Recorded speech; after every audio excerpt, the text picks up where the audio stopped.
Hello and welcome, I'm your CodeMonkey. In this lecture we're going to add some sound effects for our game. Okay, so previously we already added some really nice music, now let's add a whole bunch of sound effects. In the project files, if we go inside the assets over here, we've got all kinds of sound effects. Basically I hired a really nice sound designer to make all of these, and I think they all sound really great, so let's add them to our game. Now when it comes to sound effects, there are two main ways to play a sound.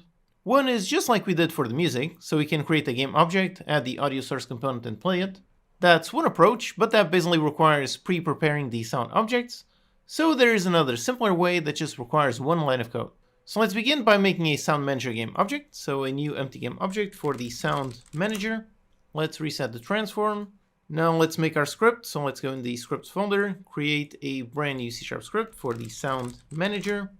Let's attach the script and open. Okay, so now here let's make a function to play simple sound. So let's do a private void, just call it play sound. And over here the way we play sound through code is actually super simple. We just go inside the audio source class. And in here there's a static function, play clip at point. This, as you can see, takes an audio clip, a vector3 for the position, and finally a volume. So basically it won't play that sound on that position. By default Unity already has 3D sound. So if you play the sound on the left or the right side of the camera, it won't play in the correct place. Also for the volume, the further away it is from the camera, the lower it will be. And if we don't want the 3D sound, we can just play directly on top of the camera position. Okay, so in this function, let's receive our arguments. So for the audio clip, it's going to be our audio clip. Then let's receive vector3 for the position. And let's also receive an optional one for the volume. Let's just default this to 1f. Okay, so here we just pass this into our function, so the position and the volume. Okay, great. So now let's call this nice function. And for example, let's start with a simple one. So let's start with the delivery sounds. So over here on the delivery manager script, down here we have the logic for delivering a recipe. And over here we know when we completed a successful recipe or when we failed and the player delivered a wrong recipe. So this is where we want to play some sounds. And again, here we have yet another very important clean code question. We could technically call the playSound function directly from here. That would work, but of course that would make this class tightly coupled with the sound manager. For a simple game on this scale, that approach can work, just play sounds directly from the logic code. However, again, to make things properly, we should really separate the logic from the sound, just like we separated the logic from the visuals. So instead, let's not call the sound directly from here. Instead, let's make two more events. So let's make one on recipe success. And another one on recipe failed. Okay, so now let's fire off these events. So over here we have the success, so on recipe success. And if we get down here, then we have a fail. So on recipe failed. Okay, great, we have two events. Now back here on the sound manager, we can just listen to those. So let's do a start, go into the delivery manager, access the instance, and listen to the on success and on failed events. So listen to that one, delivery manager, instance, on recipe failed. Listen to both of these. Again, let's write some good clean code. So let's rename this one instead of instance. Let's put it delivery manager. And same thing on this one. Also name it correctly, delivery manager. Okay, great. So now when you have this, we want to call play sound. And now we want to pass in a reference to the recipe failed sound. So technically one approach would be up here to add a serialized field for an audio clip. That would work. But since we've already done that so many times in this course, here let's use a different approach that I also like to use. Let's create a scriptable object to hold a reference to all of our sounds. So similar to how we define the scriptable object to hold all of our recipes. Let's just comment this out just to make sure the code compiles. Okay, great. So back here in the editor, let's make a new scriptable object type. So let's create a brand new C# script for the audio clip refs scriptable object. Now here let's make this a simple scriptable object with a create asset menu. Okay, so now for the fields, if we look in the S over here, the audio designer that I hired actually made several variations for each sound. So we've got multiple chops, multiple delivery fails, and so on. So back in the code here, instead of storing a reference for a single audio clip, let's store an array for all of them. So we have the chop, then we have all the others, so let's just add all of the references. So there's a chop, there's the delivery fail, then we have delivery success, then we have footsteps, then the object drop, then the object pickup, Then we have the stove sizzle, although this one is just one. Then we have the trash, and finally we have the warning. Alright, so these are all of the sound references we're going to use. Back in the editor, let's just create the object. So on the scriptable objects, let's create a brand new one. Let's make it of audio clip refs SO. Just name it audio clip refs SO. And over here, let's just drag the references. So let's use that quick Unity tip in order to unlock the inspector. Now I can select all the chops and drag them. All delivery fails, drag them. Delivery success, drag it. Then for all of the footsteps, after that are all of the object drops. Then the pickups. Then we have the sizzle, which is just one. Finally, we have the trash and the warning. Okay, those are all the references. So our scriptable object now has all of the data we need.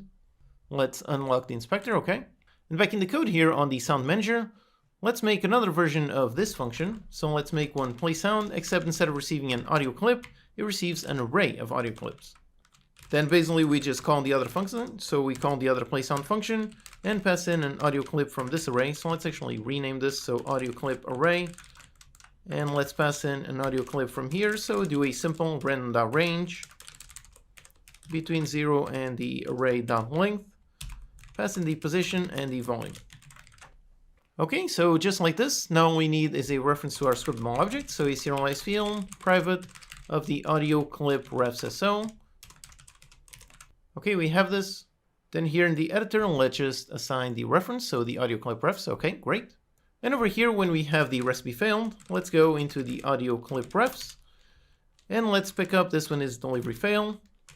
And then the other one is going to be delivery success. For the position, let's just default to the camera.main transform.position. So like this, the sounds will play exactly on top of the camera. Okay, so let's test and see if it all works.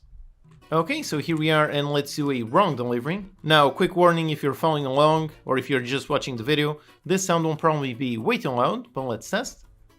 So if I just pick up the plate and I just deliver an empty plate, yep, there you go, there's the sound. And now if I deliver a correct one, so someone wants a salad, so let's cut a nice salad, chop that, chop this, pick up the plate, pick up that one and that one, deliver the correct salad, and yep, there you go, it does work. Alright, great.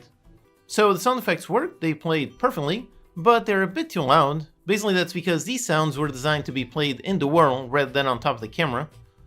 So when we play the sound, let's actually play it on the position of the delivery counter. Here is the delivery counter script. And based on our design, we're only going to have a single delivery counter, so we can just make this a singleton. So as usual, public static of type delivery counter, call it instance, with a public get and a private set. Then on private void awake, let's just set the instance equals this. Okay, so now over here on the sound manager, we can just grab delivery counter, and we just go into delivery counter and grab the static instance. And then for the sound position, we can just go into delivery counter, access the transform.position. Okay, so just like this on that one and on this one. Okay, so let's test now, it shouldn't be as loud. Okay, so here we are, and let's do a wrong delivery. And yep, it does work. Now let's do a successful delivery, so let's make a nice cheeseburger. So grab some cheese, slice it, grab a plate, just need some bread, and deliver it. And yep, there you go, it worked. Alright, awesome. Okay, so this is really it. This is how we're going to play our simple sounds. Now there are some that are going to require more logic, like the footstep sounds and the stove sizzle, but first let's begin by adding the simple ones. So let's begin with the chop sounds. This is super simple. We just need to go over here onto the cutting counter, and actually we already have the onCut event that we made previously. This was used to spawn the visual, so we can also use it to spawn the sounds. However, there's actually one difference. We're going to have multiple cutting counters, and this one, as you can see, this one is not a static event, meaning each different counter is going to have each list of listeners, and we really don't want to have to subscribe to every single one of the counters individually. So what we can do is, instead of making it a regular event that belongs to each instance of a cutting counter, we can make a static event which will belong to the entire class. But we still want to leave this one just for the visual, so let's do another one, a public static event, event handler, and let's call it on any cut.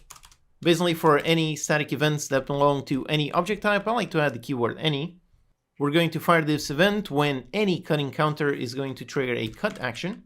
So where we fire this event is exactly the same thing. So over here we've got the onCut. Let's do the exact same thing. So on any cut with this and event args.empty. Okay, so we have our nice static event. Now over here on the sound manager, let's listen to it. So let's go into the cutting counter. Again, we're going to access through the class name, and let's listen to the on any cut event. And over here, let's just play the sound. So let's play the sound. Let's go inside the audio clip refSSO, and let's grab the chop sound. Then for the position, we want to know who fired this event, and by following the C# standard, over here we already have the object sender. So we know this was the object that fired this event, and we know this is going to be of type cutting counter, so we can just get cutting counter, and we just grab the sender as a cutting counter. Okay, so we have this, and then over here, very simple, access transform.position. Okay, that's it, great. That will play the cutting sound on that position on that cutting counter. Okay, great. Now let's handle the player picking up something, and for that, let's go over here onto the player class. And the way we set up the kitchen object parent system is actually already perfect for this. Down here, we have a function, so if we scroll down, yep, this function, setKitchenObject. This one is called whenever the player receives a kitchen object, which means really when the player picks up something.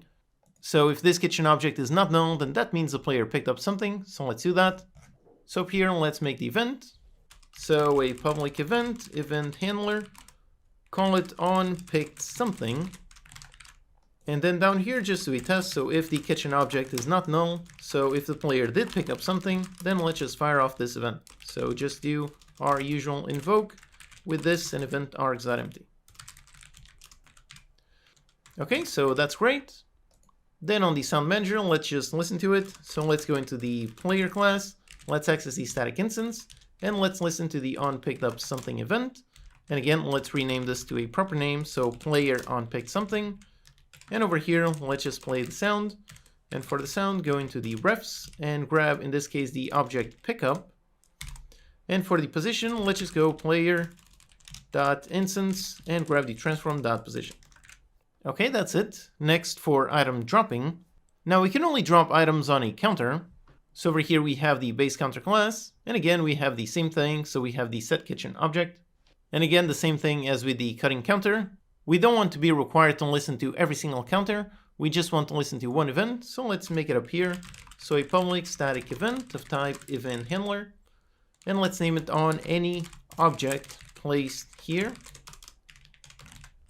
And then down here, when we have the setKitchenObject, we do the usual if kitchen object is not null. If so, then let's fire off this event. Okay, great. And on the sound manager, let's listen. So go into the base counter on any object placed here.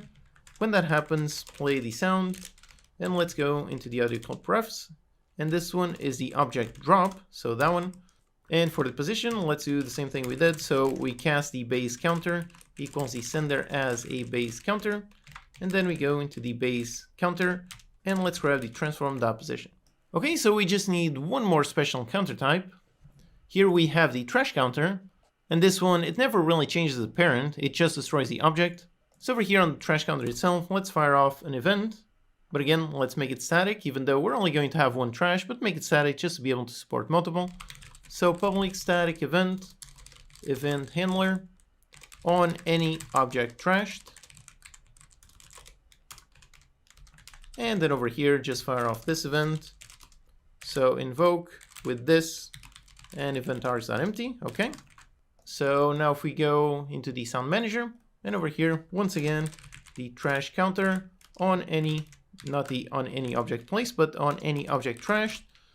And on this one, let's do pretty much exactly the same thing. So let's copy this. The sound is going to be the trash sound. Instead of a base counter, we could just cast it to a base counter, but let's make it proper. So let's make a trash counter as a trash counter, and this is a trash counter. Okay, great, that's it. So these are all of our basic simple sounds. As you can see, all the logic is super simple. So let's test and see if it all works. Okay, so first of all, let's pick up an object. So if I go into a container and I pick it up, and yep, there you go, there's the sound. Now if I drop it somewhere, and yep, there's the sound. Now for the trash, pick it up, drop it on the trash, and yep, there's the trash sound. Okay, great. Then also let's check out the cutting. So if I pick up some cheese, drop it there, and cut, and there you go, got a really nice cutting sound. Okay, so far so good. Now let's handle the more complex ones, starting off with the stove. For this one, the sound is meant to be looping, but only when the stove is on, so we don't want to just play once, but play and stop playing depending on the state of the stove. So for this one, instead of spawning the sound through code, let's actually spawn it on the object itself. So let's go inside the stove object, let's go on the stove counter and open up the prefab. And inside this prefab, let's create a brand new empty game object, name it sound. Let's reset transform, make sure it's on 000, okay, great. Now let's add an audio source component. And for the audio clip, let's use the pan sizzle. Let's make sure to not toggle play on awake, but we do want it to loop. And let's also make it a 3D sound. Okay, so that's the basic setup. Now to control this, let's make a script. So let's go into our scripts folder and let's create a brand new C# script. Call it the stove counter sound. Let's attach the script over here and let's open it. So now here first let's grab the audio source component. So we've got a private audio source for the audio source and just go on awake and audio source equals get component of type audio source, okay? Then we're also going to need a reference to the stove counter. So let's add up here a serialized field, private of type stove counter for the stove counter. Then back in the editor, let's drag that reference, all right. Now on the stove counter, over here we already have the states and we have the onState change event. Again, the same one that we used to modify the visual. So on the sound, let's do pretty much exactly the same thing. Over here, let's do a private void start. And on start, let's go into the stove counter and listen to the onState changed event. And basically, when this changes, we want to check if it's frying or fried. If so, then we want to play the sound. If no, then we don't want to play it. So let's define a bool, call it play sound, and we're going to play if the state equals we are frying or the state equals that it is currently fried and about to burn. Okay, then if we have a play sound, then let's go into the audio source and call play. And if not, then let's go into audio source and call pause. Alright, so that's it, pretty simple. Let's just make sure to save our prefab, go back outside, and let's start on play. And okay, for stars, there's no sound playing. Now if I pick up some meat and I drop it on there, and if there you go, there's the sizzling sound and continues going, and now it is still sizzling, but if it burns, it should stop. So if I go, and if there you go, the sizzling sound stopped. Alright, awesome. So let's take this one out, let's actually trash it.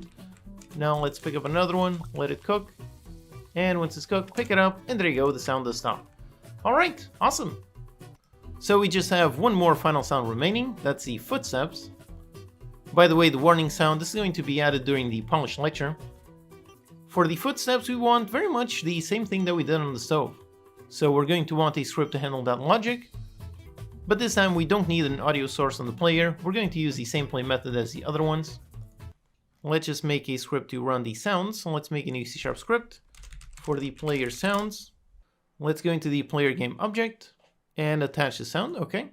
So here let's first grab the player reference. So private player, and on private void awake, let's get the component of type player and assign it to the player, okay. Then for the footsteps, basically we want to play them every certain amount of time. So let's do up here a private float for the footstep timer, another one for the footstep timer max, and let's say we want to play, say, 10 times per second. Then we do a basic update, and on update, footstep timer, countdown by time.time, and if the footstep timer is under 0, then let's reset it, so set it to the maximum, and it's in here that we're going to play the sound. So now here we have two options. We can fire an event here and we can listen to it on the sound manager, so exactly the same thing that we've been doing previously. Or we can just trigger the sound directly from here.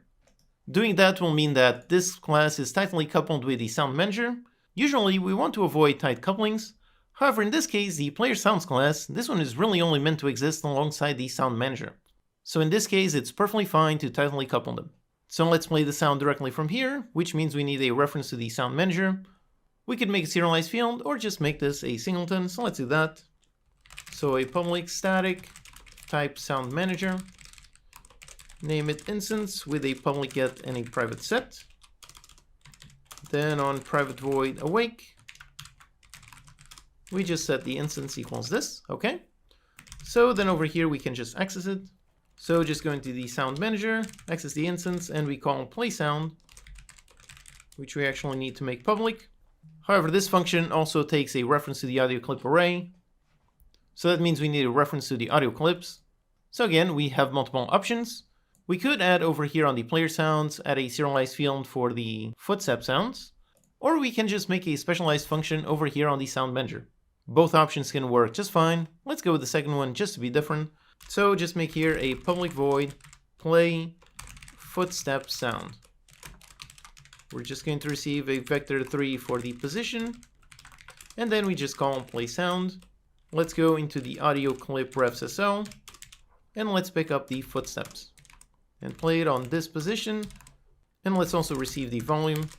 Just up here a float for the volume. Okay, so that's great. Now we just need to call this function. So over here on the player, instead of calling play sound, let's call the other one play the footstep sound. Then for the position, that's the player transform.position. And for the volume, I just exposed the volume just in case you want to make the footsteps a bit more silent or not. But for now, let's begin with 1F and then see if that's way too loud. As usual, instead of using magic numbers, let's define a float for the volume, put it at 1F. And over here, use the volume. Okay, great. However, you might be noticing an obvious issue here. Right now, this is going to play non-stop. Obviously, we don't want to do that. We only want to play footstep sounds if the player is actually moving. So this is pretty simple. We just need to ask the player if it is moving. And we already did that. So player is walking. So if the player is walking, then we play the sounds. If not, we don't. Okay, that's it. So let's test. So here we are, and if I'm standing still, there's no footsteps. Okay, that's great. And as soon as I move, yep, there you go. We got some nice footstep sounds. All right, great. So with all of that, we added all of our sounds. Now here, note how we mostly use this method of going into the audio source and using the play clip at point function. This one is great because it is so simple, but it does have limitations, specifically with regards to all of the options. If we look on the audio source component, here we have all these options. So you can use an output, use an audio mixer like we saw in the previous lecture. We can play around priority, play around the pitch, make it 2D or 3D, play around over here with how the sound falls off. So tons and tons of options that you can't really access if you use that simple function. So one approach, if you needed these options, you could make each sound a prefab. So make a prefab for each different audio clip. And then instead of calling that function, you would simply instantiate that prefab to spawn that audio. So you've got lots of options depending on how complex you want your sound to be. But for a simple game and for simple sounds, this one line of code is super simple. Alright, so here we have added sound effects to our game.